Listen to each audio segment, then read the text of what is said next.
नमस्कार विद्यार्थी मित्रांनो, आज आपण इंद्रधनुष्याची निर्मिती हा प्रयोग पाहणार आहोत. आरसा आणि पाण्याची बाऊल ही छोटीशी साधनं वापरून इंद्रधनुष्य निर्माण ही थोडी मजेशीर आणि विज्ञानाच्या दृष्टीने सुंदर अशी घटना आहे. चला सविस्तर पण सोप्या भाषेत बघूया.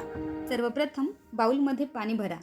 स्वच्छ पाणी वापरल्याने प्रकाश स्पष्ट दिसतो. आरसा पाण्यात तिरका ठेवा. सूर्यप्रकाश थेट आरशावर पडेल अशी मांडणी करा. आरशातून परावर्तित होणारा प्रकाश पांढऱ्या कागदावर किंवा भिंतीवर टाका. कागदावर किंवा भिंतीवर सुंदर अशी 7 रंगांचा पट्टा दिसेल. पांढरा प्रकाश हा खरं तर 7 रंगांचा मिलाप असतो. जेव्हा हा प्रकाश पाणी आणि आरसा यामधून जातो तेव्हा त्याचे अपवर्तन होते. नंतर तो वेगवेगळ्या रंगांमध्ये विकरित होतो आणि त्यापासून सुंदर असे इंद्रधनुष्य तयार होते.